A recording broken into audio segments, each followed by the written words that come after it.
Hello friends, welcome to brothers finance and good evening. ಇವತ್ತಿನ ದಿನ stock ಮಾರ್ಕೆಟಲ್ಲಿ ಬೆಳಿಗ್ಗೆಯಿಂದ ಸಂಜೆವರೆಗೂ ಏನು ನಡೆದಿದೆ ಮತ್ತು ನಾಳೆ ಸ್ಟಾಕ್ ಮಾರ್ಕೆಟ್ ಯಾವ ಥರ ಇರ್ಬೋದು ಅಂತ ಈ ವಿಡಿಯೋದಲ್ಲಿ ಮಾತಾಡ್ಕೊಳ್ಳೋಣ.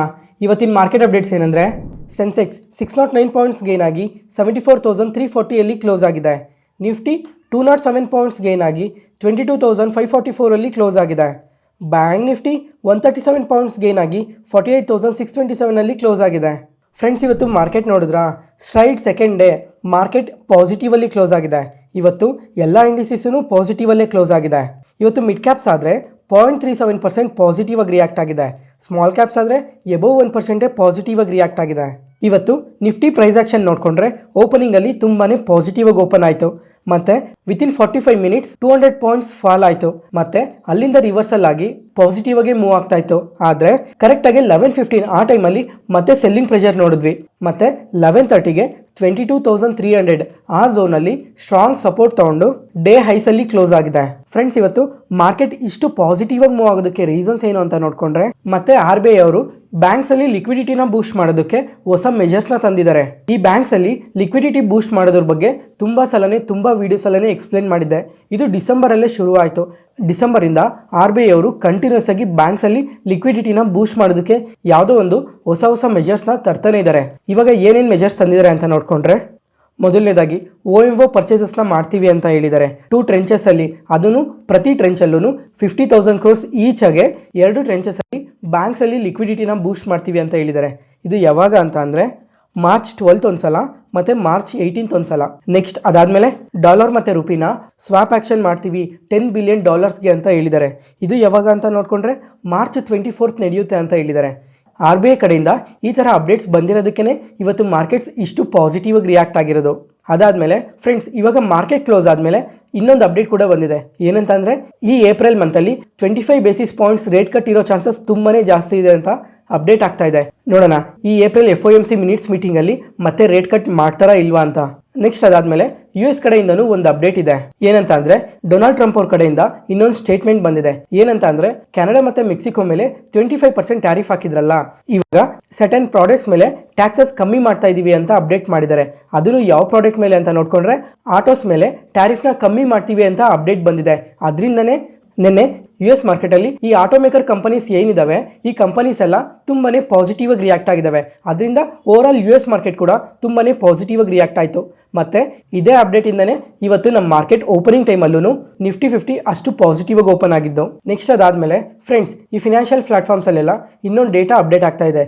ಏನಂತ ಅಂದರೆ, ನಮ್ಮ ಆಟೋಸ್ ಮೇಲೆ ಟ್ಯಾರಿಫ್ ಏನಿದೆ ಇದನ್ನು ಝೀರೋ ಮಾಡೋದಕ್ಕೆ ಯೋಚನೆ ಮಾಡ್ತಾ ಇದ್ದಾರೆ ಅಂತ ಸೋರ್ಸಸ್ಸಿಂದ ಇನ್ಫಾರ್ಮೇಷನ್ ಅಪ್ಡೇಟ್ ಆಗ್ತಾ ಇದೆ. ನೋಡೋಣ ಕಮಿಂಗ್ ಟೈಮಲ್ಲಿ ಈ ಆಟೋಸ್ ಮೇಲೆ ಏನಾದರೂ ಟ್ಯಾರಿಫ್ನ ಝೀರೋ ಮಾಡಿದ್ರೆ ಕಮಿಂಗ್ ಟೈಮಲ್ಲಿ ಯಾವ ಥರ ಚೇಂಜಸ್ ಇರುತ್ತೆ ಅಂತ. ನೆಕ್ಸ್ಟ್ ಅದಾದಮೇಲೆ ಫ್ರೆಂಡ್ಸ್, ನೀವು ಮತ್ತೆ ಕೇಳ್ಬೋದು, ಮಾರ್ಕೆಟ್ನ ಇನ್ನೂ ನೆಗೆಟಿವ್ ಸೆಂಟಿಮೆಂಟಿಂದ ನೋಡ್ತಾ ಇದ್ದೀರಾ ಅಂತ ಹೇಳಿದ್ರಿ ಅಂತ.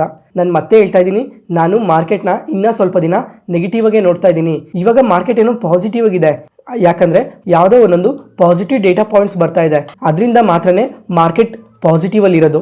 ಮತ್ತು ಓವರಾಲ್ ಡೇಟಾಸ್ ಎಲ್ಲ ನೋಡಿಕೊಂಡ್ರೆ ಮಾರ್ಕೆಟಲ್ಲಿ ಇನ್ನೂ ಸ್ವಲ್ಪ ನೆಗೆಟಿವ್ ಸೆಂಟಿಮೆಂಟ್ ಅದೇ ಥರನೇ ಇದೆ. ಇವಾಗ ಎಕ್ಸಾಂಪಲ್ ನೆಕ್ಸ್ಟ್ ವೀಕಲ್ಲಿ ನೋಡಿಕೊಂಡ್ರೆ ಮಲ್ಟಿಪಲ್ ಡೇಟಾಸ್ ಅಪ್ಡೇಟ್ ಆಗ್ತಾ ಇದ್ದಾವೆ, ಇಂಡಿಯಾ ರಿಲೇಟೆಡ್ ಆಗಿ, US ರಿಲೇಟೆಡ್ ಆಗಿ. ಅದಕ್ಕೋಸ್ಕರ ಈ ಡೇಟಾಸ್ ಎಲ್ಲ ಯಾವ ಥರ ಬರ್ತವೆ ಅಂತ ನೋಡಬೇಕು. ನೆಕ್ಸ್ಟ್ FIDI ಡೇಟಾ ನೋಡಿಕೊಂಡ್ರೆ ಕ್ಯಾಶ್ ಮಾರ್ಕೆಟಲ್ಲಿ FIs ಕಂಟಿನ್ಯೂಸ್ ಆಗಿ ಸೆಲ್ಲಿಂಗ್ನ ಸ್ವಲ್ಪ ಕಮ್ಮಿ ಮಾಡ್ಕೊತಾನೆ ಬರ್ತಾ ಇದ್ದಾರೆ. ಇವತ್ತು ನೋಡಿಕೊಂಡ್ರೆ ಬರೀ 2,300 ಕೋಟಿ ಸೆಲ್ ಮಾಡಿದ್ದಾರೆ. DIs ಆದರೆ 1,600 ಕೋಟಿ ಬೈ ಮಾಡಿದ್ದಾರೆ. ನೆಕ್ಸ್ಟ್ ಇವಾಗ ರೀಸೆಂಟ್ ಟೈಮಲ್ಲೇ ಒಂದು ಸಲ ಮಾತಾಡ್ಕೊಂಡಿದ್ವಿ, FIs ಮಾತ್ರ ನಮ್ಮ ಮಾರ್ಕೆಟಿಂದ ಕಂಟಿನ್ಯೂಸ್ ಆಗಿ ಸೆಲ್ ಮಾಡ್ತಾನೇ ಇದ್ದಾರೆ. ಇವಾಗ 2024 ಜಾನ್ವರಿಯಲ್ಲಿ ಎಷ್ಟು ಇನ್ವೆಸ್ಟ್ ಮಾಡಿದ್ರೋ ಇವಾಗೂ ಅಷ್ಟೇ ಇನ್ವೆಸ್ಟ್ ಮಾಡಿದ್ದಾರೆ. ಇನ್ನು ಮಿಕ್ಕಿರೋ ದುಡ್ಡನ್ನೆಲ್ಲ ಕಂಪ್ಲೀಟಾಗಿ ಸೆಲ್ ಮಾಡ್ತಾನೆ ಬರ್ತಾ ಇದ್ದಾರೆ. ಇವಾಗ ಸೆಪ್ಟೆಂಬರ್ ಮಂತಲ್ಲಿ ನೋಡಿಕೊಂಡ್ರೆ 77 lakh ಕ್ರೋರ್ಸ್ ಇನ್ವೆಸ್ಟ್ ಮಾಡಿದರು. ಇವರು ಹೈಯೆಸ್ಟ್ ಯಾವಾಗ ಇನ್ವೆಸ್ಟ್ ಮಾಡಿದರು ಅಂತ ನೋಡಿಕೊಂಡ್ರೆ, ಒಂದ್ಸಲ ಇಮೇಜ್ನ ಕ್ಲಿಯರಾಗಿ ನೋಡಿ. ಇದರಲ್ಲಿ ಪ್ರತಿ ಮಂತಲ್ಲೂ FIs ಎಷ್ಟು ಇನ್ವೆಸ್ಟ್ ಮಾಡಿದ್ದಾರೆ, ಯಾವ ಥರ ಪ್ರತಿ ತಿಂಗಳೂ ಕಮ್ಮಿ ಆಗ್ತಾ ಹೋಗ್ತಾ ಇದೆ ಅಂತ ಕ್ಲಿಯರಾಗಿ ಗೊತ್ತಾಗುತ್ತೆ. ಇವಾಗ ತುಂಬ ಜಾಸ್ತಿ ಯಾವಾಗ ಇನ್ವೆಸ್ಟ್ ಮಾಡಿದರು ಅಂತ ನೋಡಿಕೊಂಡ್ರೆ ಸೆಪ್ಟೆಂಬರಲ್ಲಿ ಇನ್ವೆಸ್ಟ್ ಮಾಡಿದರು. ಟೋಟಲಾಗಿ 77 lakh ಕ್ರೋರ್ಸ್ ಇನ್ವೆಸ್ಟ್ ಮಾಡಿದರು. ಫೆಬ್ರವರಿ ಮಂತ್ಗೆ ನೋಡಿಕೊಂಡ್ರೆ ಬರೀ 62 ಕ್ರೋರ್ಸ್ ಮಾತ್ರನೇ ಇವಾಗಿರೋದು. ಆಲ್ ಟೈಮ್ ಐಸಿಂದ ನೋಡಿಕೊಂಡ್ರೆ 15,000 ಕೋಟಿಗಿನ್ನ ಜಾಸ್ತಿನೇ ಸೆಲ್ ಮಾಡಿದ್ದಾರೆ ಲಾಸ್ಟ್ 5 ತಿಂಗಳಲ್ಲೇ. ನೆಕ್ಸ್ಟ್ ಅದಾದಮೇಲೆ ಮನಿ ಕಂಟ್ರೋಲ್ ಅವರು ಒಂದು ಇಂಟ್ರೆಸ್ಟಿಂಗ್ ಡೇಟಾನ ಶೇರ್ ಮಾಡಿದ್ದಾರೆ. ಇವಾಗ ಲಾಸ್ಟ್ 1 ಮಂತಲ್ಲಿ FIs ಯಾವ್ಯಾವ ಸೆಕ್ಟರ್ ಒಳಗಡೆ ಇನ್ವೆಸ್ಟ್ ಮಾಡಿದ್ದಾರೆ, ಯಾವ್ಯಾವ ಸೆಕ್ಟರಿಂದ ಎಷ್ಟು ಸೆಲ್ ಮಾಡಿದ್ದಾರೆ ಅಂತ ಕ್ಲಿಯರಾಗಿ ಮೆನ್ಷನ್ ಮಾಡಿದ್ದಾರೆ. ಇವಾಗ ಒಂದ್ಸಲ ಈ ಇಮೇಜ್ನ ಕ್ಲಿಯರಾಗಿ ನೋಡಿ. ಫೆಬ್ರವರಿ 1 ಈ ಬ್ಲೂ ಲೈನ್ಸ್ ಕಾಣ್ತಾ ಇದೆಯಲ್ಲ, ಈ ಬ್ಲೂ ಲೈನ್ಸ್ ನೋಡಿ ಫೆಬ್ರವರಿ 1 ಫೆಬ್ರವರಿ 15 ಯಾವ್ಯಾವ ಸೆಕ್ಟರ್ ಒಳಗಡೆ ಇನ್ಫ್ಲೋಸ್ ಬಂದಿದೆ, ಔಟ್ಫ್ಲೋಸ್ ಹೋಗಿದೆ ಅಂತ ಕ್ಲಿಯರಾಗಿ ಗೊತ್ತಾಗುತ್ತೆ. ಅದಾದಮೇಲೆ ಆರೆಂಜ್ ಲೈನ್ಸ್ ಏನು ಕಾಣ್ತಾ ಇದೆ, ಇದು ಫೆಬ್ರವರಿ 16 ಫೆಬ್ರವರಿ 28 ಮಧ್ಯ ಯಾವ ಥರ ಆಕ್ಟಿವಿಟೀಸ್ ನಡೆಸಿದ್ದಾರೆ ಅಂತ. ಇವಾಗ ಈ ಇಮೇಜಲ್ಲಿ ಕಾಣ್ತಾ ಇದೆ ಅಲ್ಲ, ಈ ಎಲ್ಲ ಸೆಕ್ಟರ್ಸಿಂದನೂ FIIs ಸೆಲ್ ಮಾಡಿದ್ದಾರೆ. ಇವಾಗ ಇದರಲ್ಲಿ ಹೈಯೆಸ್ಟ್ ಸೆಲ್ ಮಾಡಿರೋದು ಯಾವುದು ಅಂದರೆ ಫಿನಾನ್ಷಿಯಲ್ ಸೆಕ್ಟರ್. ಅದನ್ನು ಫೆಬ್ರವರಿ 1 ತುಂಬಾ ಸೆಲ್ ಮಾಡಿದ್ದಾರೆ. ಇವಾಗ ಮೇಯ್ನ್ ಆಗಿ ಫೆಬ್ರವರಿ 2 ಯಾವ್ಯಾವ ಸೆಕ್ಟರ್ಸಿಂದ ತುಂಬಾ ಸೆಲ್ ಮಾಡಿದ್ದಾರೆ ಅಂತ ನೋಡಿಕೊಂಡ್ರೆ, ಒಂದು ಆಟೋಮೊಬೈಲ್ಸ್, ಅದಾದಮೇಲೆ ಹೆಲ್ತ್ ಕೇರ್ ಮತ್ತು FMCG, ಈ 3 ಸೆಕ್ಟರ್ಸಿಂದನೇ ಹೈಯೆಸ್ಟ್ ಸೆಲ್ ಮಾಡಿರೋ ಥರ ಕಾಣ್ತಾ ಇದೆ. ಇವಾಗ ಹೆಲ್ತ್ ಕೇರಲ್ಲಿ ಏನಕ್ಕೆ ಸೆಲ್ ಮಾಡಿರ್ಬೋದು ಹೇಳಿ? ಯಾಕಂದರೆ ಇವಾಗ ಟ್ಯಾರಿಫ್ ಎಲ್ಲ ಬರ್ತಾ ಇದೆ ಅಲ್ಲ, ಅದಕ್ಕೋಸ್ಕರ ಏನಾದರೂ ಸೆಲ್ ಮಾಡಿರ್ಬೋದು.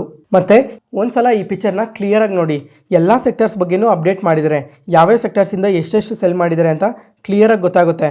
ಎಲ್ಲದಕ್ಕಿಂತ ಕಮ್ಮಿ ಸೆಲ್ ಮಾಡಿರೋ ಸೆಕ್ಟರ್ ಯಾವುದು ಅಂತಂದರೆ ಆಯಿಲ್ ಆ್ಯಂಡ್ ಗ್ಯಾಸ್, ಅದಾದಮೇಲೆ ಪವರ್. ಈ 2 ಸೆಕ್ಟರಿಂದ ಮಾತ್ರನೇ ಈ ಫೆಬ್ರವರಿ ಮಂತಲ್ಲಿ ಕಮ್ಮಿ ಸೆಲ್ ಮಾಡಿದ್ದಾರೆ. ಮತ್ತು ನೆಕ್ಸ್ಟ್ FIIs ಈ ಫೆಬ್ರವರಿ ಮಂತಲ್ಲಿ ಯಾವ್ಯಾವ ಸೆಕ್ಟರ್ ಒಳಗಡೆ ಇನ್ವೆಸ್ಟ್ ಮಾಡಿದ್ದಾರೆ ಅಂತ ನೋಡಿಕೊಂಡ್ರೆ, ಒಂದು ಟೆಲಿಕಾಮ್ ಸೆಕ್ಟರ್. ಈ ಟೆಲಿಕಾಮ್ ಸೆಕ್ಟರಲ್ಲಾದರೆ ಈ ಫೆಬ್ರವರಿ 1 ಆದರೆ ಅಬೌವ್ 2000 crores ಇನ್ವೆಸ್ಟ್ ಮಾಡಿದ್ದಾರೆ. ಮತ್ತು ಫೆಬ್ರವರಿ 2 ನೋಡಿಕೊಂಡ್ರೆ ಅಬೌವ್ 5500 crores ಇನ್ವೆಸ್ಟ್ ಮಾಡಿದ್ದಾರೆ. ಇದರಲ್ಲೇ ಹೈಯೆಸ್ಟ್ ಇನ್ವೆಸ್ಟ್ಮೆಂಟ್ಸ್ ಬಂದಿರೋದು. ಮತ್ತು ಸೆಕೆಂಡ್ ಬಂದು IT ಸೆಕ್ಟರ್, ಇದರಲ್ಲಾದರೆ ಸ್ವಲ್ಪನೇ ಇನ್ಫ್ಲೋಸ್ ಬಂದಿರೋದು. ಫಸ್ಟ್ ಆದರೆ ಅಬೌವ್ 600 crores ಇನ್ಫ್ಲೋಸ್ ಬಂದಿದೆ. ಸೆಕೆಂಡ್ ಫ್ಲೋಸಲ್ಲಾದರೆ ಆ ಇನ್ಫ್ಲೋಸ್ ಕಮ್ಮಿ ಆಗೋಗಿದೆ, ಅಬೌವ್ 100 crores ಮಾತ್ರನೇ ಇದರಲ್ಲಿ ಇನ್ಫ್ಲೋಸ್ ಬಂದಿರೋದು. ಮತ್ತು ಮೂರನೇ ಸೆಕ್ಟರ್ ಬಂದು ಕೆಮಿಕಲ್ಸ್. ಇವಾಗ ಕೆಮಿಕಲ್ ಸೆಕ್ಟರಲ್ಲಾದರೆ ಫಸ್ಟ್ ಅಬೌವ್ 300 crores ಇನ್ವೆಸ್ಟ್ ಮಾಡಿದ್ದಾರೆ. ಅದೇ ಸೆಕೆಂಡ್ ಹಾಫಿಗೆ ನೋಡಿಕೊಂಡ್ರೆ ಬಿಲೋ 100 crores ಬಂದಿದೆ. ಫ್ರೆಂಡ್ಸ್ ನೋಡಿದ್ರಾ, FIIs ಯಾವ್ಯಾವ ಸೆಕ್ಟರ್ ಒಳಗಡೆ ಇನ್ವೆಸ್ಟ್ ಮಾಡ್ತಾ ಇದ್ದಾರೆ, ಯಾವ್ಯಾವ ಸೆಕ್ಟರಿಂದ ಎಷ್ಟು ಸೆಲ್ ಮಾಡ್ತಾ ಇದ್ದಾರೆ ಅಂತ ಕ್ಲಿಯರಾಗಿ ಅಪ್ಡೇಟ್ ಮಾಡಿದ್ದೀನಿ. ಯಾವುದೇ ಪಾಯಿಂಟಲ್ಲಿ ನಾನು ಹೇಳೋ ಇನ್ಫಾರ್ಮೇಷನ್ ನಿಮಗೆ ಯೂಸ್ಫುಲ್ ಅನಿಸಿದ್ರೆ ಈ ವಿಡಿಯೋನ ಲೈಕ್ ಮಾಡಿ. ಮತ್ತು ನಿಮ್ಮ ಫ್ರೆಂಡ್ಸಲ್ಲಿ ಯಾರಿಗಾದ್ರೂ ಸ್ಟಾಕ್ ಮಾರ್ಕೆಟ್ ಬಗ್ಗೆ ಇಂಟ್ರೆಸ್ಟ್ ಇರೋರಿಗೆ ಈ ವಿಡಿಯೋಸ್ನ ಶೇರ್ ಮಾಡಿ. Next market key updates. First ಇವತ್ತು ಈ ಆಯಿಲ್ ಕಂಪನೀಸ್ ಮತ್ತು ಆಯಿಲ್ನ ರಾ ಮೆಟೀರಿಯಲ್ ಆಗಿ ಯೂಸ್ ಮಾಡೋ ಕಂಪನೀಸ್ ನೋಡಿದ್ರಾ, ತುಂಬಾ ಪಾಸಿಟಿವ್ ಆಗಿ ರಿಯಾಕ್ಟ್ ಆಗಿದ್ದಾವೆ. ಯಾವ್ಯಾವು ಅಂದರೆ Bharat petroleum, Reliance industries, Indian oil, Hindustan petroleum, Mangalore refineries, Chennai petrochemicals, ಈ ಥರ ತುಂಬಾ ಕಂಪನೀಸ್ ಇವತ್ತು ಪಾಸಿಟಿವ್ ಆಗಿ ರಿಯಾಕ್ಟ್ ಆಗಿದ್ದಾವೆ. ಅದಾದಮೇಲೆ ಈ ಆಯಿಲ್ನ ರಾ ಮೆಟೀರಿಯಲ್ ಆಗಿ ಯೂಸ್ ಮಾಡೋ ಸೆಕ್ಟರ್ಸ್ ಕೂಡ ಇವತ್ತು ತುಂಬಾ ಪಾಸಿಟಿವ್ ಆಗಿ ರಿಯಾಕ್ಟ್ ಆಗಿದ್ದಾವೆ. ಯಾವ್ಯಾವ ಸೆಕ್ಟರ್ ಅಂದರೆ, ಒಂದು ಪೇಂಟ್ ಇಂಡಸ್ಟ್ರೀಸ್, ಇದರಲ್ಲಿ ಏಷ್ಯನ್ ಪೇಂಟ್ಸ್ ಕಂಪನಿ ನೋಡಿದ್ರಾ ಇವತ್ತು ಪಾಸಿಟಿವ್ ಆಗಿ ರಿಯಾಕ್ಟ್ ಆಗಿದೆ. ಅದಾದಮೇಲೆ ಕೆಮಿಕಲ್ ಕಂಪನೀಸ್ ಕೂಡ ಪಾಸಿಟಿವ್ ಆಗಿ ರಿಯಾಕ್ಟ್ ಆಗಿದೆ. ಮತ್ತು ಏವಿಯೇಷನ್ ಇಂಡಸ್ಟ್ರಿಯಲ್ಲಿ ವರ್ಕ್ ಮಾಡೋ ಕಂಪನೀಸ್ ಕೂಡ ಇವತ್ತು ಪಾಸಿಟಿವ್ ಆಗಿ ರಿಯಾಕ್ಟ್ ಆಗಿದ್ದಾವೆ. ಯಾಕಂದರೆ ಈ ರೀಸೆಂಟ್ ಟೈಮಲ್ಲಿ ಕ್ರೂಡ್ ಪ್ರೈಸ್ ನೋಡ್ತಾ ಇದ್ದೀರಾ, ತುಂಬಾ ಫಾಲ್ ಆಗ್ತಾ ಇದೆ. ಆಲ್ ಟೈಮ್ ಐಸಿಂದ ನೋಡಿಕೊಂಡ್ರೆ ಅಬೌವ್ 18% ಫಾಲ್ ಆಗಿದೆ. ಇವಾಗ ಲಾಸ್ಟ್ ಟೈಮ್ ಆಲ್ ಟೈಮ್ ಐಸ್ಗೆ ಯಾವಾಗ ಹೋಗಿತ್ತು ಹೇಳಿ? ಲಾಸ್ಟ್ ಇಯರ್ ಅಂದರೆ 2024 ಸೆಪ್ಟೆಂಬರ್ ಆ ಟೈಮಲ್ಲಿ ನೋಡಿಕೊಂಡ್ರೆ $90 per ಬ್ಯಾರಲ್ಗೆ ರೀಚ್ ಆಗಿತ್ತು. ಮತ್ತು ಇವಾಗ ನೋಡಿಕೊಂಡ್ರೆ ಜಸ್ಟ್ $69 per ಬ್ಯಾರಲ್ಸಲ್ಲಿ ಟ್ರೇಡ್ ಆಗ್ತಾ ಇದೆ. ಈ ಥರ ಕ್ರೂಡ್ ಆಯಿಲ್ ಪ್ರೈಸ್ ಫಾಲ್ ಆಗೋದ್ರಿಂದ ಕ್ರೂಡ್ ಆಯಿಲ್ನ ಇಂಪೋರ್ಟ್ ಮಾಡ್ಕೊಳ್ಳೋ ನಮ್ಮಂಥ ಕಂಟ್ರೀಸ್ಗೆ ಇದು ತುಂಬಾ ಅಡ್ವಾಂಟೇಜ್ ಆಗುತ್ತೆ. ರೀಸೆಂಟ್ ಟೈಮಲ್ಲಿ ಕ್ರೂಡ್ ಆಯಿಲ್ ಏನಕ್ಕೆ ಈ ಥರ ಫಾಲ್ ಆಗ್ತಾ ಇದೆ ಅಂತ ಅಂದರೆ, ಒಂದು ಟ್ರೇಡ್ ವಾರ್ಸ್, ಅದಾದಮೇಲೆ ಈ OPEC+ ಕಂಟ್ರೀಸ್ ಇವರೆಲ್ಲ ಏಪ್ರಿಲ್ 2025 ಆಯಿಲ್ ಪ್ರೊಡಕ್ಷನ್ನ ಇನ್ಕ್ರೀಸ್ ಮಾಡ್ತೀವಿ ಅಂತ ಹೇಳ್ತಾ ಇದ್ದಾರೆ. ಈ ಥರ ಆಯಿಲ್ ಪ್ರೊಡಕ್ಷನ್ ಇನ್ಕ್ರೀಸ್ ಆಗೋದ್ರಿಂದ ಕ್ರೂಡ್ ಆಯಿಲ್ ಪ್ರೈಸಸ್ ಕಮ್ಮಿ ಆಗುತ್ತೆ. ಅದರಿಂದ ಕ್ರೂಡ್ ಆಯಿಲ್ನ ಇಂಪೋರ್ಟ್ ಮಾಡ್ಕೊಳ್ಳೋ ಕಂಟ್ರೀಸ್ಗೆ ಇದು ತುಂಬಾ ಪಾಸಿಟಿವ್ ಆಗುತ್ತೆ. ಅದರಿಂದನೇ ಇವತ್ತು ಈ ಆಯಿಲ್ ಕಂಪನೀಸ್ ಎಲ್ಲ ಇಷ್ಟು ಪಾಸಿಟಿವ್ ಆಗಿ ರಿಯಾಕ್ಟ್ ಆಗಿರೋದು. ನೆಕ್ಸ್ಟ್ BSE, ಈ ಕಂಪನಿ ಬಗ್ಗೆ ರೀಸೆಂಟ್ ಟೈಮಲ್ಲೇ ಮಲ್ಟಿಪಲ್ ಟೈಮ್ಸ್ ಮಾತಾಡ್ಕೊಂಡಿದ್ವಿ. ಇವಾಗ ಆಲ್ ಟೈಮ್ ಐಸಿಂದ ನೋಡಿಕೊಂಡ್ರೆ ಅಬೌವ್ 30% ಫಾಲ್ ಆಗಿದೆ. ನಿನ್ನೆ ನೋಡಿಕೊಂಡ್ರೆ ಮಾರ್ಕೆಟ್ ಓಪನಿಂಗ್ ಟೈಮಲ್ಲಿ 9% ಫಾಲ್ ಆಯಿತು. ಯಾಕಂದರೆ NSE ಅವರು ವೀಕ್ಲಿ ಎಕ್ಸ್ಪೈರಿನ ಥರ್ಸ್ಡೇಯಿಂದ ಮಂಡೆಗೆ ಚೇಂಜ್ ಮಾಡ್ತಾ ಇದ್ದಾರೆ. ಯಾವಾಗಿಂದ ಅಂದರೆ ಏಪ್ರಿಲ್ 4, 2025 ಚೇಂಜ್ ಆಗುತ್ತೆ ಅಂತ ಹೇಳಿದ್ದಾರೆ. ಈ ಥರ ಎಕ್ಸ್ಪೈರೀಸ್ ಚೇಂಜ್ ಆಗೋದ್ರಿಂದ BSE ಮಾರ್ಕೆಟ್ ಶೇರ್ಗೆ ಎಫೆಕ್ಟ್ ಆಗುತ್ತೆ ಅಂತ ಮಾರ್ಕೆಟ್ ಓಪನಿಂಗಲ್ಲಿ ಅಷ್ಟು ನೆಗೆಟಿವ್ ಆಗಿ ರಿಯಾಕ್ಟ್ ಆಗಿರೋದು.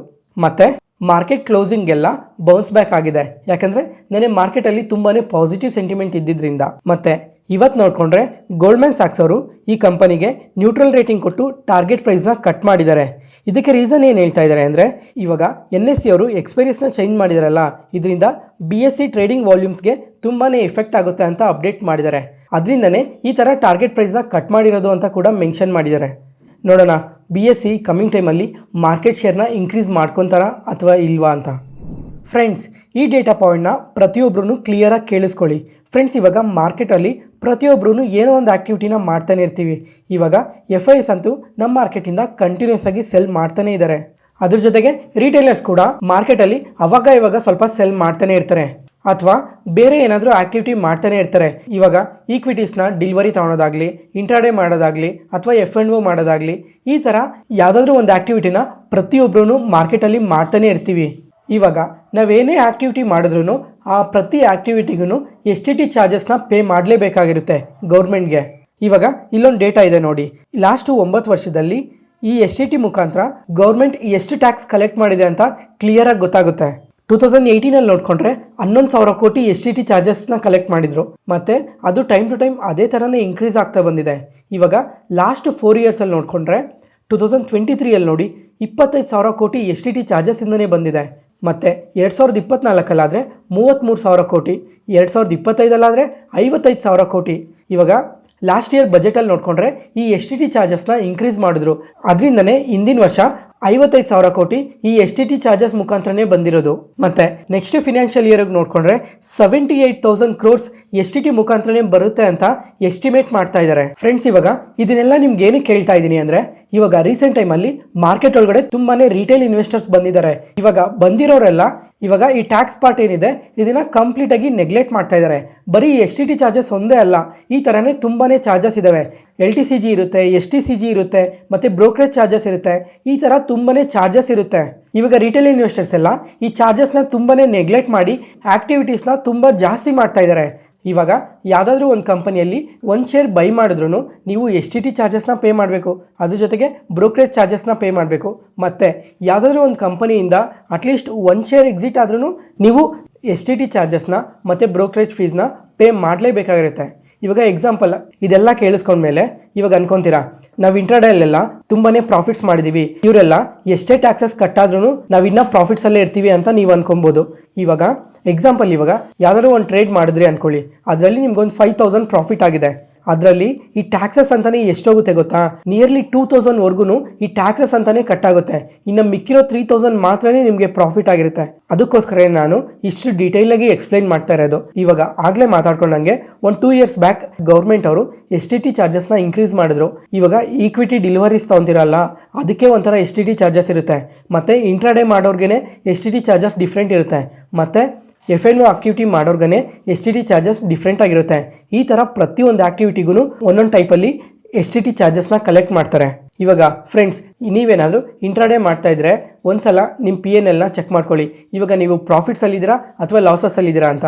ಅಥವಾ ನೀವು ಪ್ರಾಫಿಟ್ಸಲ್ಲೇ ಇದ್ರೂ ನೀವು ಮಾಡಿರೋ ಪ್ರಾಫಿಟ್ಸ್ ಜಾಸ್ತಿ ಇದೆಯಾ ಅಥವಾ ನೀವು ಕಟ್ಟಿರೋ ಟ್ಯಾಕ್ಸ್ ಜಾಸ್ತಿ ಇದೆಯಾ ಅಂತ ಒಂದ್ಸಲ ಕಮೆಂಟ್ ಸೆಷನಲ್ಲಿ ಕಮೆಂಟ್ ಮಾಡಿ. Next, Reliance industries. ಈ ಕಂಪನಿ ಇವತ್ತು ನಿಯರ್ಲಿ 3% ಪಾಸಿಟಿವ್ ಆಗಿ ರಿಯಾಕ್ಟ್ ಆಗಿದೆ. ಮತ್ತು ನಿಫ್ಟಿ 50 ನೋಡಿಕೊಂಡ್ರೆ ಎಬೋ 200 ಪಾಯಿಂಟ್ಸ್ ಪಾಸಿಟಿವ್ ಆಗಿ ರಿಯಾಕ್ಟ್ ಆಗಿದೆ ಅಲ್ಲ. ಇದರಲ್ಲಿ ರಿಲಯನ್ಸ್ ಇಂಡಸ್ಟ್ರೀಸೇ 54 ಪಾಯಿಂಟ್ಸ್ ಕಾಂಟ್ರಿಬ್ಯೂಟ್ ಮಾಡಿದೆ. ಅದರಿಂದನೇ ಇವತ್ತು ನಿಫ್ಟಿ ಇಷ್ಟು ಪಾಸಿಟಿವ್ ಆಗಿ ರಿಯಾಕ್ಟ್ ಆಗಿರೋದು. ಮತ್ತು ಇವತ್ತು ರಿಲಯನ್ಸ್ ಇಂಡಸ್ಟ್ರೀಸ್ ಇಷ್ಟು ಪಾಸಿಟಿವ್ ಆಗಿ ರಿಯಾಕ್ಟ್ ಆಗಿರೋದಕ್ಕೆ ರೀಸನ್ ಏನು ಅಂತ ಅಂದರೆ, ಇವತ್ತು ಇಂಟರ್ನ್ಯಾಷನಲ್ ಬ್ರೋಕರೇಜ್ ಫರ್ಮ್ ಆದ ಜೆಫ್ರೀಸ್ ಅವರು ಈ ಕಂಪನಿಗೆ ಬೈ ರೇಟಿಂಗ್ ಕೊಟ್ಟಿದ್ದಾರೆ. ಬೈ ರೇಟಿಂಗ್ ಕೊಟ್ಟು target price 1,600 rupees per share ಅಂತ ಹೇಳಿದ್ದಾರೆ. ಅಂದರೆ ನಿನ್ನೆ ಕ್ಲೋಸಿಂಗಿಂದ ನೋಡಿಕೊಂಡ್ರೆ 34% ಅಪ್ಸೈಡ್ ಪೊಟೆನ್ಷಿಯಲ್ ಇದೆ ಅಂತ ಹೇಳಿದ್ದಾರೆ. ಅದ್ರ ಜೊತೆಗೆ ಕೊಟಕ್ ಇನ್ಸ್ಟಿಟ್ಯೂಷನಲ್ ಈಕ್ವಿಟೀಸ್ ಅವರಾದರೆ ಈ ಕಂಪನಿ ಅಟ್ರಾಕ್ಟಿವ್ ವ್ಯಾಲ್ಯೂಯೇಷನ್ಸಲ್ಲಿ ಇದೆ ಅಂತ ಬೈ ರೇಟಿಂಗ್ ಕೊಟ್ಟು ಟಾರ್ಗೆಟ್ ಪ್ರೈಸ್ 1,400 ಪರ್ ಶೇರ್ ಅಂತ ಅಪ್ಡೇಟ್ ಮಾಡಿದ್ದಾರೆ.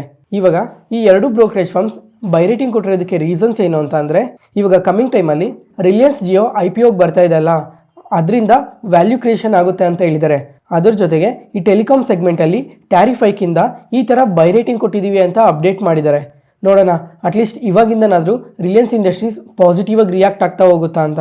ಯಾಕಂದರೆ ಲಾಸ್ಟ್ 6 ಮಂತ್ಸಿಂದ 8 ಮಂತ್ಸಿಂದ ನೋಡಿದ್ರೆ ಶೇರ್ ಪ್ರೈಸ್ ತುಂಬಾ ಕರೆಕ್ಟ್ ಆಗ್ತಾ ಇದೆ. ಇವಾಗ ಆಲ್ ಟೈಮ್ ಐಸಿಂದ ನೋಡಿಕೊಂಡ್ರು ತುಂಬಾ ಕರೆಕ್ಟ್ ಆಗಿದೆ. ಅದಕ್ಕೋಸ್ಕರ ನೋಡೋಣ ಕಮಿಂಗ್ ಟೈಮಲ್ಲಿ ಗ್ರೋ ಆಗುತ್ತಾ ಇಲ್ವಾ ಅಂತ. ನೆಕ್ಸ್ಟ್ ಅದಾದಮೇಲೆ ಇವತ್ತಿನ ಮಾರ್ಕೆಟ್ ಟೈಮಲ್ಲಿ FADA federation of automobiles and dealers ಅಸೋಸಿಯೇಷನ್ನಿಂದ ಫೆಬ್ರವರಿ ಮಂತ್ ರಿಟೇಲ್ ಸೇಲ್ಸ್ ಡೇಟಾನ ಅಪ್ಡೇಟ್ ಮಾಡಿದ್ದಾರೆ. ಇವಾಗ ಇವ್ರು ಅಪ್ಡೇಟ್ ಮಾಡಿರೋ ಪ್ರಕಾರ ನೋಡಿಕೊಂಡ್ರೆ ಕಂಪ್ಲೀಟ್ಲಿ ವೀಕ್ ಸೇಲ್ಸ್ ಡೇಟಾನ ಪೋಸ್ಟ್ ಮಾಡಿದ್ದಾರೆ ಎಲ್ಲ ಕಂಪನೀಸೂ.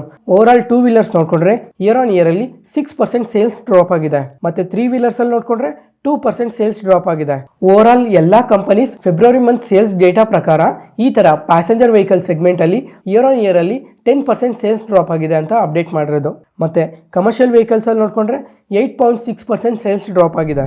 ನೆಕ್ಸ್ಟ್ ಅದಾದಮೇಲೆ ಇವತ್ತು JSW ಗ್ರೂಪ್ ಚೇರ್ಮನ್ ಆದ ಸಜನ್ ಜಿಂದಾಲ್ ಅವರು ಟೆಸ್ಲಾ ಬಗ್ಗೆ ಸ್ವಲ್ಪ ಇಂಟ್ರೆಸ್ಟಿಂಗ್ ಸ್ಟೇಟ್ಮೆಂಟ್ಸ್ನ ಮಾಡಿದ್ದಾರೆ. ಇವಾಗ ಟೆಸ್ಲಾ ಇಂಡಿಯಾಗೆ ಬರ್ತಾ ಇದೆ ಅಲ್ಲ, ಇಂಡಿಯನ್ ಮಾರ್ಕೆಟಲ್ಲಿ ಸಕ್ಸಸ್ ಆಗೋದು ಅಷ್ಟು ಈಸಿ ಅಲ್ಲ, ತುಂಬ ಚಾಲೆಂಜಸ್ನ ಫೇಸ್ ಮಾಡಬೇಕು ಅಂತ ಹೇಳಿದ್ದಾರೆ. ಅದ್ರ ಜೊತೆಗೆ ಈ ಡೊಮೆಸ್ಟಿಕಲ್ಲೂ ಹ್ಯೂಜ್ ಕಾಂಪಿಟೇಷನ್ ಇರುತ್ತೆ. ಇವಾಗ ಮಹೀಂದ್ರಾ ಆ್ಯಂಡ್ ಮಹೀಂದ್ರಾ ಇದೆ, ಟಾಟಾ ಮೋಟರ್ಸ್ ಇದೆ. ಈ ಕಂಪನೀಸ್ ಹತ್ರ EV ಸೆಗ್ಮೆಂಟಲ್ಲಿ ತುಂಬಾ ಕಾಂಪಿಟೇಷನ್ನ ಫೇಸ್ ಮಾಡಬೇಕಾಗಿರುತ್ತೆ ಅಂತ ಹೇಳಿದ್ದಾರೆ. ಫ್ರೆಂಡ್ಸ್, ಇವಾಗ ನಮ್ಮ ಇಂಡಿಯನ್ ಆಟೋ ಮೇಕರ್ಸೇ ಇಯರ್ ಆನ್ ಇಯರಲ್ಲಿ ಸೇಲ್ಸ್ ಗ್ರೋತ್ ಪಾಸಿಟಿವ್ ಆಗಿ ಪೋಸ್ಟ್ ಮಾಡೋದಕ್ಕೆ ತುಂಬಾ ಕಷ್ಟಪಡ್ತಾ ಇದ್ದಾರೆ. ಇವಾಗ ಟೆಸ್ಲಾ ಇಂಡಿಯಾಗೆ ಬಂದಮೇಲೆ ಯಾವ ಥರ ಸೇಲ್ಸ್ ವಾಲ್ಯೂಮ್ಸ್ನ ಪೋಸ್ಟ್ ಮಾಡ್ತಾರೆ ಅಂತ ನೋಡಬೇಕು. ನೆಕ್ಸ್ಟ್ ಇವತ್ತು ಬ್ಯಾಂಕ್ ಆಫ್ ಅಮೇರಿಕಾದವರು ಇಂಡಿಯನ್ ಸ್ಟಾಕ್ ಮಾರ್ಕೆಟ್ ಬಗ್ಗೆ ಇಂಟ್ರೆಸ್ಟಿಂಗ್ ಕಮೆಂಟ್ಸ್ನ ಮಾಡಿದ್ದಾರೆ. ಇವಾಗ ಇವ್ರು ಹೇಳ್ತಾ ಇರೋ ಪ್ರಕಾರ ನೋಡಿಕೊಂಡ್ರೆ ನಿಫ್ಟಿ 50 ಈ ಇಯರ್ ಎಂಡ್ಗೆಲ್ಲ 25,000 ರೀಚ್ ಆಗುತ್ತೆ ಅಂತ ಹೇಳಿದ್ದಾರೆ. ಅದ್ರ ಜೊತೆಗೆ ಇನ್ನೊಂದು ಸ್ಟೇಟ್ಮೆಂಟ್ನ ಮಾಡಿದ್ದಾರೆ. ಏನಂತ ಅಂದರೆ, ಈ ಮಿಡ್ ಆ್ಯಂಡ್ ಸ್ಮಾಲ್ ಕ್ಯಾಪ್ಸ್ ಏನಿದ್ದಾವೆ, ಈ ಮಿಡ್ ಆ್ಯಂಡ್ ಸ್ಮಾಲ್ ಕ್ಯಾಪ್ಸಲ್ಲಿ ಲಾಸ್ಟ್ ಮಾರ್ಕೆಟ್ ರ್ಯಾಲಿಯಲ್ಲಿ ಯಾವ ಥರ ರ್ಯಾಲಿ ಆದವೋ ಆ ಥರ ರ್ಯಾಲಿನ ಎಕ್ಸ್ಪೆಕ್ಟ್ ಮಾಡೋಕ್ಕಾಗಲ್ಲ ಅಂತ ಅಪ್ಡೇಟ್ ಮಾಡಿದ್ದಾರೆ. ಅದ್ರ ಜೊತೆಗೆ ನಿಫ್ಟಿ 50ಯಲ್ಲೇ 12 ಸ್ಟಾಕ್ಸ್ನ ವಾಚ್ ಮಾಡಿ, ಕಮಿಂಗ್ ಟೈಮಲ್ಲಿ ಇವೆಲ್ಲ ತುಂಬಾ ಪಾಸಿಟಿವ್ ಆಗಿ ರಿಯಾಕ್ಟ್ ಆಗೋ ಚಾನ್ಸಸ್ ಜಾಸ್ತಿ ಇದೆ ಅಂತ ಸಹ ಹೇಳಿದ್ದಾರೆ. ಮಿನಿಮಮ್ 10%ಇಂದ 42%ವರೆಗೂ ಈ ನಿಫ್ಟಿ 50 ಸ್ಟಾಕ್ಸ್ ಪಾಸಿಟಿವ್ ಆಗಿರೋ ಚಾನ್ಸಸ್ ಇರುತ್ತೆ ಈ ಇಯರ್ ಎಂಡ್ ಒಳಗಡೆ ಅಂತ ಅಪ್ಡೇಟ್ ಮಾಡಿದ್ದಾರೆ. ಈ ನಿಫ್ಟಿ 50 ಕಂಪನೀಸ್ ಯಾವುವು ಅಂತ ನೋಡಿಕೊಂಡ್ರೆ, ಮೊದಲನೇದಾಗಿ HDFC ಲೈಫ್ ಇನ್ಶೂರೆನ್ಸ್.